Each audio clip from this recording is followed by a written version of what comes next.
नमस्कार,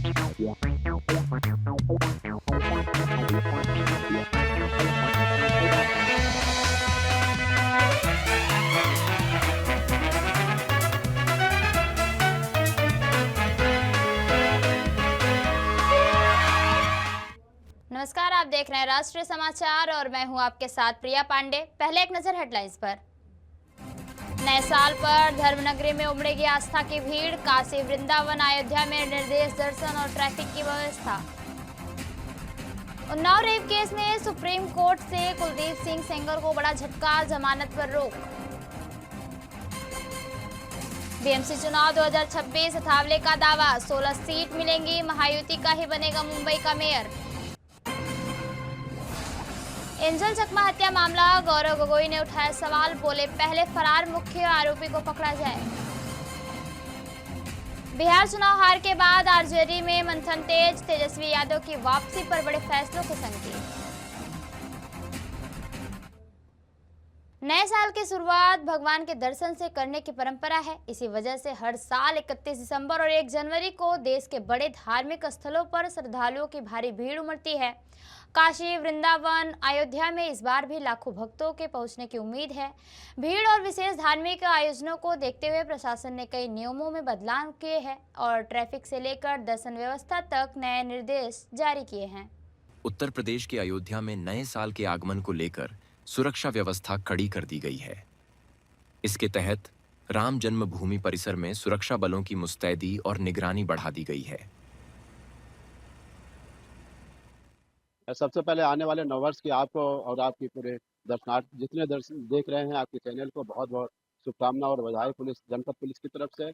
आप देख रहे हैं कि 15 दिसंबर के बाद से लगातार अवध धाम में दर्शनार्थियों की संख्या बढ़ रही है और उसको दृष्टिगत रखते हुए हम लोग 3 तरह की व्यवस्थाएं सुनिश्चित करने के लिए हमारे वरिष्ठ अधिकारियों ने निर्देश दिए हैं। इसमें यातायात व्यवस्था है, सुरक्षा व्यवस्था है और साथ ही साथ दर्शन की व्यवस्था है।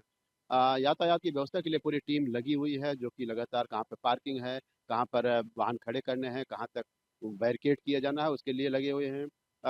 दर्शन की व्यवस्था के लिए हम लोग अभी आप देख रहे थे जो 4 लाइनें मीट चल रही थी उसको हम लोग बढ़ा के प्रयास कर रहे हैं कि 6 लाइन हो जाए और अगर दर्शनार्थियों की संख्या नववर्ष में बढ़ती है तो उसको हम लोग उसमें समय अवधि में भी कुछ और वृद्धि करेंगे। सुरक्षा की दृष्टि से आप देखें तो हमारी सीआरपीएफ की टीम है, एसएसएफ की है, पीएसी की है, सिविल पुलिस है, हमारे जितने अधिकारी हैं, जनपद के अधिकारी, साथ ही साथ परिसर के जितने अधिकारी हैं, मजिस्ट्रेट्स हैं, सभी लोग इसमें लगे हुए हैं। जितने हमारे एटीएस की और बीडीएस की, एटीएस की और पीएसी की जो हमारे कमांडोज हैं वो लगातार सतर्क हैं। बीडीडीएस की एएस टीम हमारी है वो लगातार चेकिंग कर रही है। लोगों के बीच में तमाम ऐसे हम लोग सादे वस्त्रों में ड्यूटी लगाए हैं जो उनके बीच में रह करके सुरक्षा व्यवस्था को सुनिश्चित कर रहे हैं। आकाशीय जो वस्तुएं हैं उन पे दृष्टिगत उनको ध्यान रखने के लिए हमारे एंटी ड्रोन सिस्टम जैमर लगातार चालू है। प्रतिष्ठा द्वादशी का कार्यक्रम जो कि 29 तारीख से 2 तारीख तक आयोजित हो रहा है परिसर में, उसको दृष्टिगत रखते हुए उसमें तमाम राजनीतिज्ञ और धार्मिक गुरु साथ ही साथ अन्य नागरिक उसमें आएंगे, तो उसको लेकर के भी हम लोगों ने सुरक्षा के और व्यवस्था के खाका खींचा है। उसमें हम लोगों ने ट्रस्ट का काफी सहयोग लिया है। नहीं, अभी जो हमारे यहाँ सिर्फ जो कल के तक लगभग 2 लाख के आसपास सभी मंदिर परिसर मंदिर भगवान रामलला के दर्शन प्रतिदिन लगभग कर रहे हैं। लेकिन अब ये संख्या आज देख रहे हैं कि आज और ज़्यादा दर्शनार्थियों की संख्या बढ़ रही है, तो ये लगातार इसमें वृद्धि होगी और पूरे अवध धाम की आप रोड देखिए, चारों तरफ नजर जहाँ उठा के देखें उसमें सब दर्शनार्थियों की ही। बुलेटिन में अगली खबर नई दिल्ली से। उन्नाव रेप मामले में सुप्रीम कोर्ट की तरफ से कुलदीप सिंह सेंगर को बड़ा झटका लगा है। सुप्रीम कोर्ट ने कुलदीप सिंह सेंगर की जमानत पर रोक लगा दी है और अब इस फैसले के बाद कुलदीप सिंह सेंगर की बेटी ने कहा कि मेरे पिता ने अगर उस लड़की की तरफ आंख उठाकर भी देखा है तो आप मेरे पिता को फांसी दें। कि मेरे पिता ने उनकी तरफ जो ये एलेज कर रही हैं आंख उठा के भी देखा है तो आप मेरे पिता को फांसी चढ़ा दीजिए, लेकिन प्लीज़ एक बार मेरे केस के जो सारे फैक्ट्स हैं वो तो लोगों के सामने आने दीजिए। हम बहुत ही मुश्किल से जुडिशरी के पास गए थे, हमारे अपील में हमने सारे फैक्ट्स फाइल किए हुए हैं। उन्होंने अपनी टाइमिंग 3 बार बदली है। पहले उन्होंने कहा दोपहर 2 बजे, फिर उन्होंने एक मीडिया स्टेटमेंट दिया, उन्होंने कहा नहीं 2 बजे नहीं हुआ, शाम को 6 बजे हुआ। ये उन्होंने ऐसे इसलिए किया क्योंकि ऑलरेडी एक फोटो है मेरे पिता की कि वो मम्मी के साथ एक इवेंट में मौजूद है 2 बजे। फिर फाइनली उन्होंने जब FIR लॉन्च की उसमें समय बदल दिया, 8 से 8:30 कर दिया। रिकॉर्ड पे है कि जो मेरे फादर की लोकेशन है, वो जो अलेज कर रही है, जो जगह उससे 17 किलोमीटर दूर मेरे फादर की लोकेशन है, वो खुद उस वक्त फोन पे बात कर रही हैं जिस वक्त उन्होंने ये टाइमिंग अलेज की है। तो इतने सारे सबूत होने, एम्स की रिपोर्ट है जो बता रही है कि वो 18 साल के ऊपर है और वो खुद को माइनर 15 साल की बच्ची बताती हैं। मैं बस ये आपके माध्यम से कहना चाहती हूँ कि मैं समझ रही हूँ कि आपकी भावना एक तरफ जुड़ी हुई है क्योंकि आपने ये सारे फैक्ट शायद कभी सुने नहीं है और ना किसी ने हमें नहीं अप्रोच किया कि आप अपना आपके फैक्ट्स क्या है। किसी ने उनसे कभी पूछा कि आप एक सबूत दिखा दीजिए कि आपकी तरफ कुलदीप सिंह सेंगर ने कभी आंख उठा के भी देखा। मैं कह रही हूँ अगर वो दिखा दे तो फांसी दे दे। खबरों में आगे बढ़ते हैं और अगली खबर मुंबई से। केंद्रीय मंत्री रामदास अठावले ने BMC चुनाव 2026 पर कहा, हमारी अपेक्षा है कि हमें 16 सीट मिलनी चाहिए। मुंबई शहर में मराठी लोगों की आबादी 40% है और गैर मराठी करीब 60% है। मराठी लोगों में 50% से ज्यादा वोट हमें मिलेंगे। कांग्रेस पार्टी और वंचित बहुजन एक साथ आए तो महाविकास अघाड़ी के वोटों में फूट पड़ जाएगी और इसका फायदा महायुति के उम्मीदवारों को होगा। प्रधानमंत्री मोदी ने हमेशा विकास की भूमिका रखी है और उनके कार्यालय में देश में काफी विकास हुआ है। माहौल के मुताबिक महायुति को ही सत्ता में आना चाहिए। यहाँ का महापौर महायुति का ही बनेगा। एक तो रिपब्लिकन पार्टी ऑफ इंडिया के पास 78 लोगों के एप्लीकेशन आए थे और 78 वार्ड के कार्यकर्ता इलेक्शन लड़ने के लिए उत्सुक थे। तो उसके बाद हमने ये इतनी सीट तो अपने को मिलेगी नहीं, इसीलिए हमने 26 लोगों का एक लिस्ट बनाया था और वो लिस्ट हमने अमित साटम जी को हमने दे दिया था। बीजेपी के हाई कमान के पास हमने दे दिया था, लेकिन बीजेपी शिवसेना की चर्चा अनेक दिन तक चलती रही और रिपब्लिकन पार्टी को चर्चा के लिए बुलाने की आवश्यकता थी। रिपब्लिकन पार्टी का कौन सी सीट लड़ना चाहती है, वहाँ क्या रिपब्लिकन पार्टी का क्या स्ट्रेंथ है, तो इसके संबंध में कोई बिल्कुल चर्चा तो नहीं हुई थी, इसीलिए हमारे कार्यकर्ता नाराज थे। देहरादून में त्रिपुरा के छात्र एंजल चकमा की हत्या के मामले पर असम कांग्रेस अध्यक्ष और कांग्रेस सांसद गौरव गोगोई ने कहा, मैं केवल इतनी विनती कर सकता हूं कि जो मूल अपराधी हैं आज भी फरार हैं, पहले उसे तो पकड़ लीजिए और उससे पूछताछ तो कीजिए। मूल अपराधी को पकड़ा नहीं और एसएसपी ने किस आधार पर इतना बड़ा बयान दे दिया। उन्हें यह देखना चाहिए कि किस आधार पर वह मूल अपराधी फरार हो गया है। देहरादून के लोगों ने इसकी निंदा की है। मैं तो बस इतना ही दरखास्त कर सकता हूं कि जो मूल अपराधी है, जो आज भी फरार है, पहले उसको तो पकड़े, उससे पूछताछ तो करे, उसकी हिस्ट्री तो निकाले, तहकीकात तो हो। मूल अपराधी को पकड़ा नहीं और एसएसपी ने इतना बड़ा बयान दे दिया। किस आधार पर? उनको तो खुद ये देखना चाहिए कि किस प्रकार से वो मूल अपराधी फरार हो गया। और क्या सुनने में जो आया है कि 12-13 दिन लगे एफआईआर दर्ज करने में, क्या ये सही है? क्या इसका कारण वो बता पाएंगे? देहरादून के लोगों ने इस घटना की निंदा की है। छात्र समाज ने इस पर विषय को लेकर प्रदर्शन किया है। तो मैं जो बातें एसएसपी के द्वारा आपने कही है, ये इसको सुनकर मैं काफी चिंताजनक। पश्चिमी उत्तर प्रदेश के मुजफ्फरनगर से एक दर्दनाक हादसे की खबर सामने आई। थाना नई मंडी कोतवाली क्षेत्र के पास वसुंधरा रेजिडेंसी कॉलोनी में सोमवार शाम एक मकान में आग लगने के बाद एलपीजी सिलेंडर फटने से 2 जोरदार धमाके हुए। इस हादसे में 2 पुरुष और एक महिला की झुलसकर मौके पर ही मौत हो गई और सूचना मिलते ही पुलिस और दमकल विभाग की टीमें मौके पर पहुंची और कड़ी मशक्कत के बाद आग पर काबू पाया गया। कमरे के अंदर तीनों के शव झुलसी हालत में मिले, जबकि मदद के लिए पहुंचे एक अन्य व्यक्ति भी झुलस गया, जिसे अस्पताल में भर्ती कराया गया। प्रारंभिक जांच में आग का कारण गैस सिलेंडर बताया जा रहा है। फिलहाल शवों को पोस्टमार्टम के लिए भेज दिया गया है और मामले की जांच भी जारी है। बुलेटिन में अगली खबर पटना से। बिहार विधानसभा चुनाव में करारी हार के बाद राष्ट्रीय जनता दल में मंथन का दौर तेज हो गया है। चुनावी नतीजों ने आरजेडी के भीतर चल रहे असंतोष और गुटबाजी को सतह पर ला दिया। अब सबकी नजरें नेता प्रतिपक्ष तेजस्वी यादव पर टिकी हैं, जिनके विदेश से लौटते ही पार्टी में बड़े फैसले होने की अटकलें तेज हो गई हैं। बिहार चुनाव में मिली हार ने आरजेडी की संगठनात्मक कमजोरियों को उजागर कर दिया है और चुनाव खत्म होते ही पार्टी के भीतर असंतोष की आवाजें तेज हो गई हैं। कई नेताओं ने टिकट वितरण को गलत बताया तो कुछ ने संगठन की रणनीति पर सवाल खड़े किए हैं। पार्टी सूत्रों के मुताबिक चुनाव के दौरान कई नेता सक्रिय रहे। कुछ पर आरोप है कि उन्होंने पार्टी लाइन से हटाकर काम किया, जबकि कुछ नेताओं ने अंदर खाने विरोध कर पार्टी को नुकसान पहुंचाया। यही वजह है कि अब संगठन के भीतर जवाबदेही तय करने की मांग जोर पकड़ रही है और राजनीतिक गलियारों में चर्चा तेज हो गई है। तेजस्वी यादव विदेश यात्रा से लौटने के बाद संगठन में बड़े बदलाव कर सकते हैं। निष्क्रिय नेताओं पर कार्रवाई, संगठनात्मक फेरबदल और अनुशासन सख्त करने जैसे कदम उठाए जा सकते हैं। तेजस्वी यादव के सामने सबसे बड़ी चुनौती है कि कार्यकर्ताओं का भरोसा दोबारा जीतना और पार्टी को एकजुट करना। माना जा रहा है कि आने वाले दिनों में आरजेडी में अहम फैसलों का दौर शुरू हो सकता है।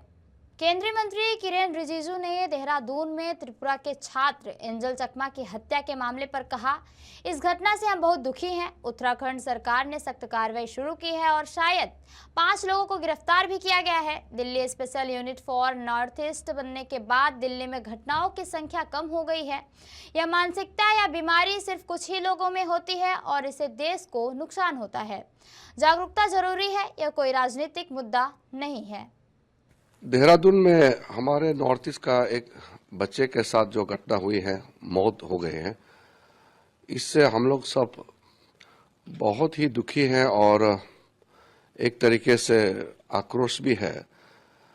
इसको एक घटना सिर्फ नहीं देखना चाहिए और ये सिर्फ नॉर्थ ईस्ट ही क्यों, पूरा देश को दुख होना चाहिए, क्योंकि हमारे देश के अंदर में किसी बच्चे या किसी इंसान को उनका जात या उनका धर्म या उनका प्रदेश या उनको जैसे दिखता है उसका पहचान, उसके वजह से अगर मौत होते हैं या उसको अटैक करते हैं, तो मुझे लगता है कि ये तो समाज का हर वर्ग को सोचना चाहिए। उत्तराखंड का सरकार ने सख्त कार्रवाई शुरू किया है। उत्तराखंड का मुख्यमंत्री ने भी बहुत सख्त कदम उठाया है और शायद 5 लोग अरेस्ट भी हो गए हैं। लेकिन मैं ये चाहता हूं कि जो दिल्ली में जैसे व्यवस्था बनाया हुआ है दिल्ली पुलिस में, वैसे हर प्रदेश का जो मेट्रोपॉलिटन पुलिस है, अगर वो कदम उठाए तो अच्छा रहेगा। अभी आपने सुना केंद्रीय मंत्री किरेन रिजिजू का बयान और अब खबरों में आगे बढ़ते हैं और अगली खबर अयोध्या से। अयोध्या में प्रभु श्री राम के भक्तों के लिए एक और गौरवपूर्ण क्षण देखने को मिला, जब कर्नाटक से लाई गई सोने व हीरे से जड़ित भगवान श्री राम की भव्य प्रतिमा का विधिवत स्थापना और अनावरण किया गया। इस दिव्य प्रतिमा का अनावरण राम मंदिर ट्रस्ट के महासचिव पंचत राय ने किया और प्रतिमा को अयोध्या के यात्री सुविधा केंद्र में स्थापित किया गया, जहां दर्शन के लिए श्रद्धालुओं की विशेष व्यवस्था की गई और लगभग 2.5 करोड़ रुपए मूल्य की यह स्वर्ण एवं रत्न जड़ित प्रतिमा बेंगलुरु के एक प्रसिद्ध चित्रकार और मूर्तिकार डॉक्टर फडणवीस द्वारा तंजौर शैली में तैयार की गई। खास बात यह रही कि इस बहुमूल्य प्रतिमा को बेंगलुरु से डाक के माध्यम से अयोध्या भेजा गया था और तंजौर काला शैली में बनी यह प्रतिमा अपनी बारीकी, कारीगरी और स्वर्ण आभा और रत्नों की चमक के कारण विशेष आकर्षण का केंद्र बन गई। प्रतिमा दान करने वाले मूर्तिकार डॉक्टर फडणवीस और उनकी पत्नी जयश्री लगभग 100 श्रद्धालुओं के साथ अयोध्या पहुंचे। उन्होंने राम मंदिर ट्रस्ट के महासचिव चंपत राय से मुलाकात की और श्रद्धापूर्वक प्रतिमा को स्थापित करवाया। श्रीमती जयश्री डॉक्टर फणीस, उन्होंने तंजावुर शैली में रामलला का चित्र बनाया प्लाईवुड के ऊपर, उसके बाद थर्मोकॉल, उसके ऊपर क्ले, उसके द्वारा उन्होंने 2D का मूर्ति, 2D का पेंटिंग उन्होंने बनाया। उसके ऊपर ओरिजिनल स्टोन लगाया, डायमंड का बोलते हैं ना वो, ऐसे ही कुछ सोने का लगाया, स्वयं के खर्च है। और ये केवल स्वयं प्रेरणा से, श्रद्धा भक्ति के साथ 1 वर्ष में चंपक राय जी एंड गोपाल जी एंड निर्मोही अखाड़ा का धीरेन्द्र दत्त जी सभी इधर रहकर हमें आशीर्वाद दिया है, सब लोगों को आशीर्वाद दिया है। बेंगलुरु से इसके लिए 150 people have come with pure love in their heart.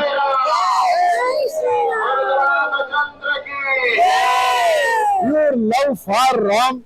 TMC नेता कुलाड़ घोष ने केंद्रीय गृह मंत्री अमित शाह के बंगाल दौरे पर कहा, इसमें कोई नई बात नहीं है। जब चुनाव आते हैं तो वे भाजपा नेता दिल्ली से पश्चिम बंगाल आते हैं। यह राजनीतिक पर्यटन है। बंगाल में भाजपा नकार दी गई है। ये लोग बंगाल की संस्कृति को बेइज्जत करते हैं। इनका दृष्टिकोण बंगाल विरोधी है। इसका जवाब आने वाले चुनाव में इनको जरूर मिलेगा। आज कोलकाता आ रहा है तो इसमें नई बात क्या है? जब इलेक्शन आता है तब नरेंद्र मोदी जी, अमित शाह जी, वो पूरा दिल्ली में इधर उधर से जितना जी है वो सब तो भाजपा यहाँ पर भेजते हैं। ये पॉलिटिकल टूरिस्ट है, ये आना जाना रहेगा, लेकिन इसका नीट रिजल्ट 0 होगा, क्योंकि बंगाल में भाजपा रिजेक्टेड है। एक तो बंगाल का हक नहीं देता, दूसरा बंगाल को डिप्राइव करता है, तीसरा बंगाली लैंग्वेज को इंसल्ट करता है, चौथा बंगाल को कल्चर को ये लोग इंसल्ट करता है, 5 जो बंगाली स्पीकिंग है उसको बांग्लादेशी बोल के बांग्लादेश में भेज रहे हैं। ये पूरा जो एंटी बंगाल जो एटीट्यूड है उनका, इसका पूरा जवाब, करारा जवाब आने वाला इलेक्शन में देखिए। दिल्ली एनसीआर के लोगों को अभी कोहरा, प्रदूषण और ठंड की तिहरा हमला झेलना पड़ रहा है। लगातार खराब होते मौसम ने सड़क से लेकर ट्रेनों और हवाई जहाजों की रफ्तार थाम दी है, लेकिन मौसम विभाग ने खुशखबरी का संकेत भी दिया है और दिल्ली, नोएडा से गाजियाबाद तक नए साल का स्वागत बारिश से हो सकता है। मौसम विभाग के मुताबिक 1 जनवरी को राष्ट्रीय राजधानी क्षेत्र में बादल छाए रहेंगे और साथ ही बारिश या बूंदाबूंदी के असर भी हैं। 1 जनवरी को ज्यादा ठंड भी होगी। इसी दिन अधिकतम तापमान 21 डिग्री सेल्सियस और न्यूनतम तापमान 10 डिग्री सेल्सियस रह सकता है। हालांकि 2 से 3 जनवरी को मौसम फिर खराब हो सकता है और कोहरे और ठंड का दौर वापस लौट सकता है। उस दौरान न्यूनतम तापमान 8 से 9 डिग्री सेल्सियस तक लुढ़क सकता है और मौसम विभाग का कहना है कि 30 दिसंबर से पश्चिमी हिमालयी इलाके में एक पश्चिमी विक्षोभ के हालात बन रहे हैं। इससे 31 दिसंबर और 1 जनवरी को मैदानी इलाकों में असर देखने को मिल सकता है। बुलेटिन में अगली खबर कश्मीर से। घाटी में बर्फबारी के बीच न्यू ईयर को देखते हुए पर्यटकों की संख्या बढ़ रही है। इसके मद्देनजर जम्मू कश्मीर पुलिस और अन्य सुरक्षा एजेंसियों पर्यटकों के लिए सुरक्षित माहौल सुनिश्चित करने में कोई कमी नहीं छोड़ रही। इसके चलते अब सोनमर्ग भी सुरक्षा व्यवस्था बढ़ा दी गई है और लगातार तलाशी अभियान चलाए जा रहे हैं। जितने भी आइडेंटिफाइड टूरिस्ट स्पॉट्स हैं उनके लिए सिक्योरिटी अरेंजमेंट्स रखे हैं। ट्रैफिक को स्ट्रीमलाइन करने के लिए हमने अपनी नफरी को अलर्ट रखा है, उनकी डिप्लॉयमेंट बढ़ा दी गई है और यहाँ पे हमारी तरफ से एसएचओ सोनामर्ग जो काफ़ी इसमें लगे हुए हैं कि स्ट्रीमलाइन रहे ट्रैफिक एंड सिक्योर रहे area Sonamarg and all other tourist spots. Gautam गंभीर की जगह टेस्ट फॉर्मेट में नया हेड कोच नियुक्त करने की खबरों को खारिज करते हुए बीसीसीआई उपाध्यक्ष राजेश शुक्ला ने कहा, गौतम गंभीर को लेकर जो स्पेकुलेशन चलाया गया है मैं इस मामले में स्पष्ट कह देना चाहता हूं। और बीसीसीआई सचिव देवजीत सोकैया ने भी स्पष्ट कहा है कि कोच को हटाने की कोई बात नहीं है, यह अटकलें पूरी तरह से गलत हैं। बांग्लादेश में हिंदू परिवारों पर हमले की एक गंभीर घटना सामने आई। फिरोजपुर जिले के द्रामिरताला गांव में कम से कम 5 हिंदू परिवारों के घरों में आग लगा दी गई। पीड़ितों के मुताबिक आग लगने के समय परिवार के सदस्य घर के अंदर फंसे थे और क्योंकि दरवाजे बाहर से बंद थे, हालात बेहद भयानक थे। लेकिन टीन और बांस की बाड़ काटकर कुल 8 लोगों को किसी तरह बाहर निकालने में सफल रहे। हालांकि इस आगजनी में उनके घर, घरेलू सामान और पालतू जानवर पूरी तरह जलकर राख हो गए। पीड़ित परिवारों को भारी नुकसान हुआ है और घटना के बाद स्थानीय पुलिस ने कार्रवाई करते हुए 5 संदिग्ध को गिरफ्तार किया है। अधिकारियों का कहना है कि आग लगने की सटीक वजहों की जांच की जा रही है और मीडिया रिपोर्ट्स के अनुसार हमलावरों ने एक कमरे में कपड़े भरकर आग लगाई थी, जिससे आग तेजी से फैल गई। घटना का वीडियो सोशल मीडिया पर वायरल हो रहा है। तो ये थी अब तक की खास खबरें और खबरों के लिए बने रहिए राष्ट्रीय समाचार के साथ। नमस्कार।